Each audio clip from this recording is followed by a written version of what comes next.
Hi everyone, Stepan here. Today I'm going to go over my round 5 game from Bad Borishofen Open.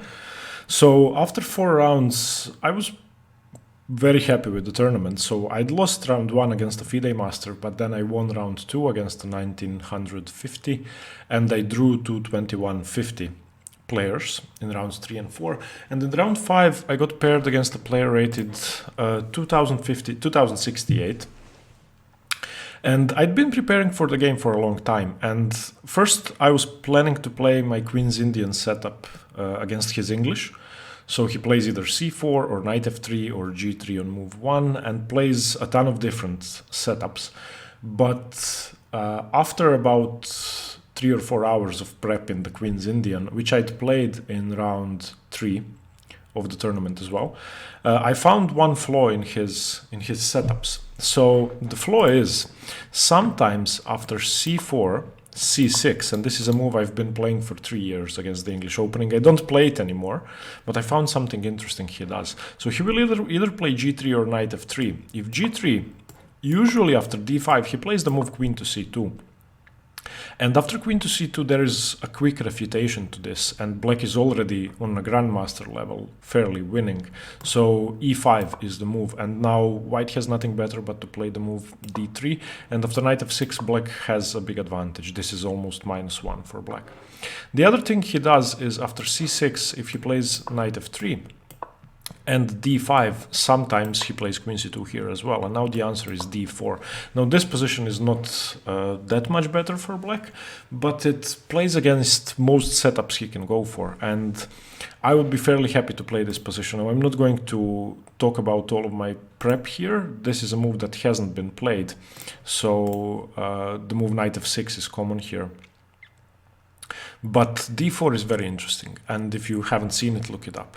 So in the game, I decided to play the move c6 to use his queen c2 if he plays it, which, well, I think was a good decision. So g3 played, and now d5, and he didn't play queen c2, unfortunately. He played bishop g2, but I had prepared for the normal moves as well. I played knight f6, and to my great relief, he plays queen c2 here. And now we have the same position with the bishop g2, knight f6 included.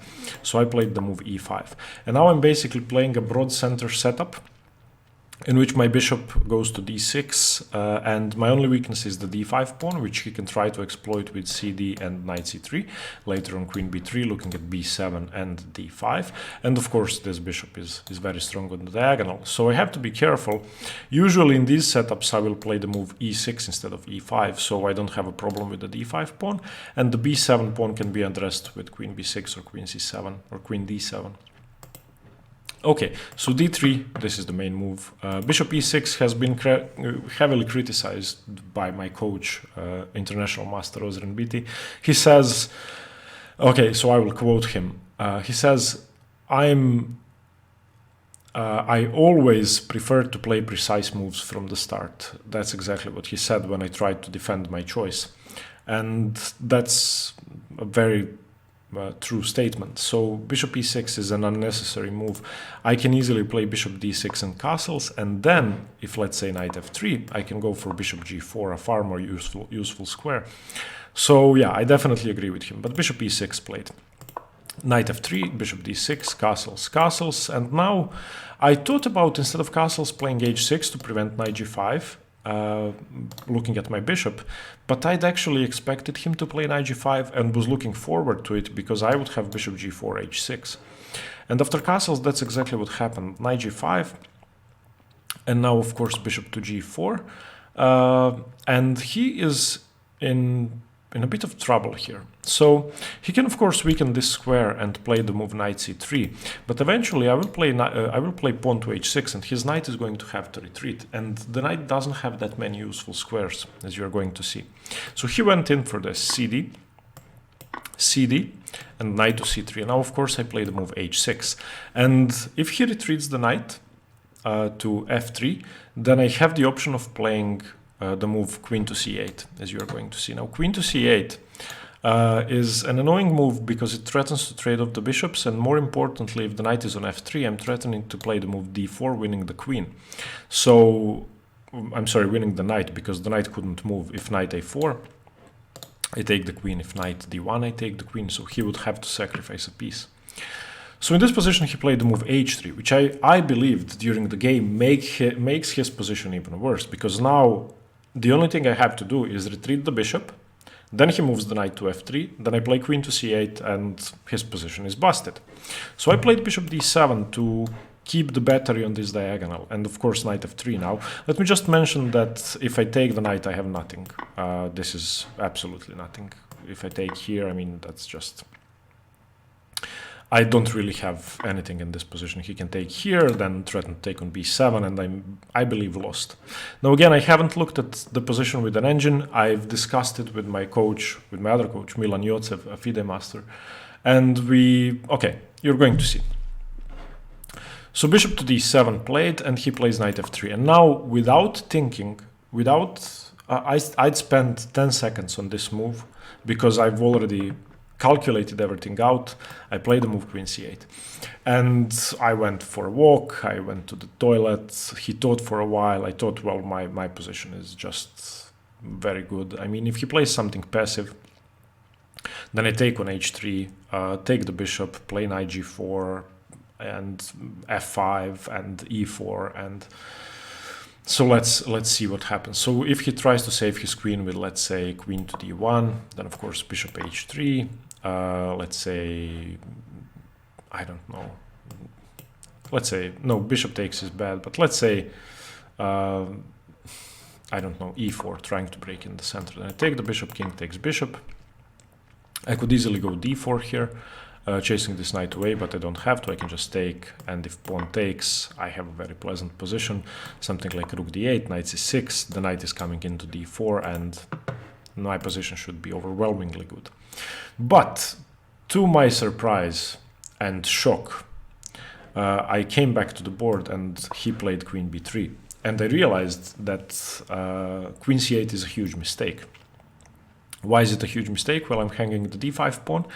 After that, I'm going to be in trouble. So if I take on h3 immediately, he just plays knight d5. And if I take the bishop, he can throw in knight f6 check. So takes, knight d5, if takes here, knight f6 check, pawn takes, king takes. And white is simply better here. He can use the h file for his rook.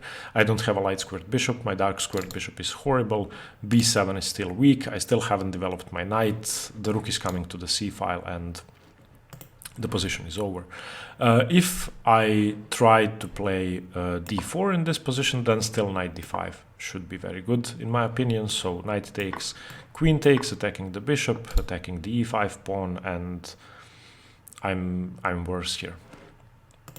So I thought for a long while, and I came up with what I think was the best move. I played e4. And now there are a lot of tricks. For example, if knight to b5 is ever played, then bishop takes g3, fg3, queen c5 check wins the knight. If the knight retreats back, then I can push d4, and after knight takes e4, knight takes e4, d takes e4, bishop h3. If I don't know, if knight e5, of course I take the knight. If knight h2, I take on h3. If d takes e4, then d takes e4, the knight has to move, and I'm not hanging the d pawn anymore. So he has to be very careful. And he played what I thought was the only move, knight to d4. And now I blundered, and I've analyzed this game extensively without an engine. I spent probably 5 or 10 hours on this game to list all of my mistakes, because I think this is a very thematic game for me, because most of my mistakes are in this form as in this game. So here I played the worst move on the board. I took on h3. And this move is just horrible. And as you are going to see, I lose a pawn and have a worse position. What I should have played is knight c6. And in this position, it's not that easy for white to prove that he has anything. h3 is still hanging. Taking on d5 is not good, because of course I can win the knight, so he cannot do that. So he would have to do something about his knight. Let's just know that if knight takes c6, b takes c6 should be just very good for me, because if he takes on e4, I can now take on h3 and have a huge positional advantage by trading off this bishop and having a threat of knight g4 and stuff. I should be much better. So let's say takes here, king takes. I shouldn't have any problems in this position. In fact, here if knight takes pawn, then I have queen to c6. And if rook to d1, I have rook to d8, and he is in a lot of trouble. He would eventually have to play e4 because I'm threatening bishop g3. And if he moves the king, then okay, I would have to trade stuff off, but because my knight is hanging with check. But I can probably move the king away or do something like that. I don't know. So I wasn't really afraid about this position. So after knight d4, I was expecting. In my analysis, I would expect, and knight c6, I would expect two different moves, either knight d to b5, attacking the bishop, or bishop to e3. If bishop to e3, I think white is simply worse because of bishop e5. And now knight c6, bc6 again works for me, so let's say knight c6, bc6, d4, bishop h3, ed5, and we get a fairly similar position, bishop g2, king g2, in which I have absolutely no issues on the board. And for the moment I'm a pawn down, but that's irrelevant. His king is weak, and I have pressure on this diagonal. But the main move, I believe, would have been knight d to b5. And now I need to play precisely, but I found a variation which seems equal or better for black, starting with bishop e5. And here I would expect the move d4. I believe that is the only good move, giving up a pawn temporarily to make sure he can capture on d5. So d4 and knight d4, bishop d4, knight d5. And after knight d5, queen d5, bishop f6, a position in which it seems that I'm slightly worse, but after queen e4, bishop h3, queen h3, queen b7. I think that even though I'm a pawn down, because of the pressure on b2 and because of the pressure on the king, I should be better if anybody is better. So for example, I could immediately go rook a to b8, queen a7, bishop b2, rook b2, e2 is hanging, a2 is under pressure, trouble on f2, trouble on g3. So yeah, instead of that, I took on h3. Now let's go back. After the move queen b3, I found a great improvement to my position, and of course, I don't have to go in with e4, even though that's a very good move. I could try to go d4, and now after knight b5, I could take and claim that I have something in this position. But yeah, d4, knight d5. Knight d5, queen d5, and yeah, I don't think it's a big improvement, but it could be played. Okay, and coming back to the original position, after knight to f3, the improvement that I should have played, which was absolutely necessary, and I concluded that this would be a winning position if I'd played this move, is a very counterintuitive knight c6. And after knight c6, he doesn't have anything in this position. He has to defend the h2 pawn. But if he defends the h2 pawn, I'm going to advance, and I'm going to break with e4 and just crush him, basically. My two bishops are very good. So if, for example, king h2, I believe just e4 is a very good move, giving up a pawn and marching through to his king. Also, I could play sensibly and continue with d4. So in this position, after knight b5, I don't think I have any issues because e4 is coming. Also, I could just wait and play something like rook c8, looking at his queen, which also should be very good, and just develop sensibly, claim that my king is better than his, my pieces are better than his, which is true. All of a sudden, this bishop doesn't have that many targets on the diagonal, the knight doesn't have a good place to go to, and I think that after knight c6, the position should just be very, very good for me. Instead of that, queen c8 happened, and now you're going to see how I blundered. So e4 played, knight d4 played, and after bishop h3, knight takes d5 played, I'm just worse. much worse. Knight takes d5, queen takes d5, bishop g2, king g2, and now I don't have a way to save my pawn because my bishop and my pawn are hanging. So I played bishop to c5, and in this position, of course, if he takes my pawn, then I play rook e8. The queen has to keep defending the knight, so for example, queen to f4, and in this position even I think g5 would work, but yeah. So probably he cannot play that at all. But let's say I don't attack his queen and don't win the knight. This would be simple enough. And black, I believe, has more than equality because white's pawn structure is worse. But of course, my opponent plays knight b3, attacking the bishop twice. And now, after I retreat the bishop, he takes on e4 with the queen.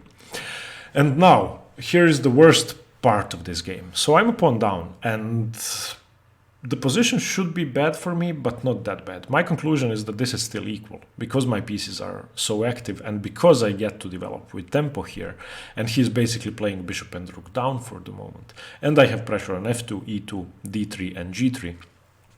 My conclusion is that during the next few moves, I have more than equalized. Rook e8, queen f3 is logical, knight c6, very logical, developing, bishop f4. I kind of disagree with that move because queen e6 and now all of my pieces are mobilized.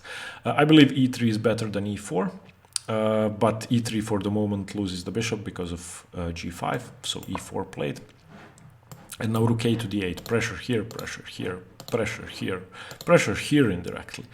And he played rook f to d1, and in this position I was so discouraged and I didn't realize that I'm better or equal, and I wanted to save myself from resigning early. In reality, this position is perfectly good for me. There's absolutely nothing wrong with my position, and if you look at AlphaZero games or Magnus Carlsen games or Fabiano Caruana's games, they don't mind giving up a pawn for something. Now, the fact that I've blundered my pawn is irrelevant. I can still play as if I'd given the pawn up for the initiative, which is true.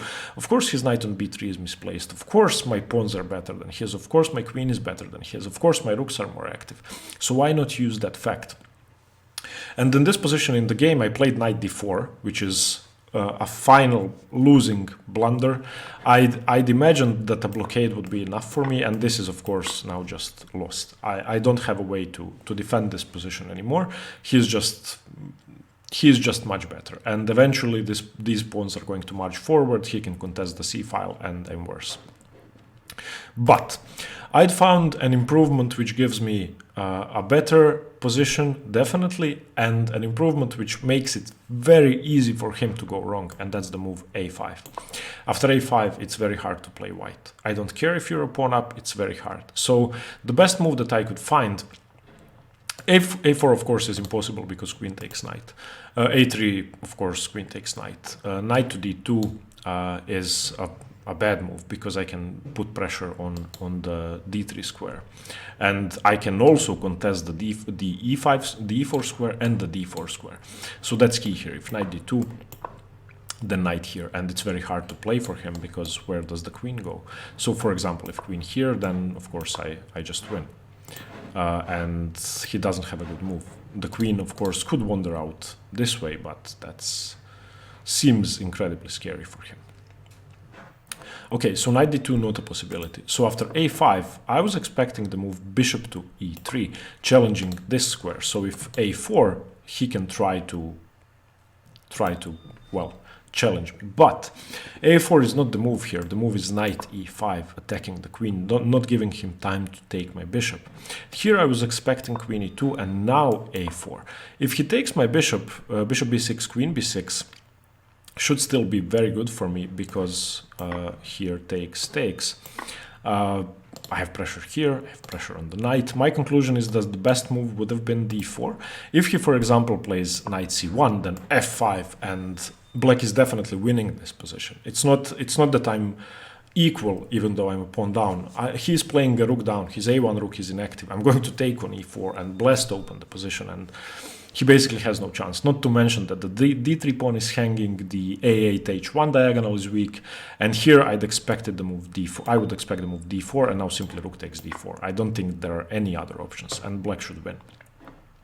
After queen b6 though, d4 should be slightly more active, but now I don't take the knight, of course, I don't trade. I play knight c6, and here d5 is probably the only option, but now ab3, dc6, rook d1, queen d1, because if rook d1 I take on a2.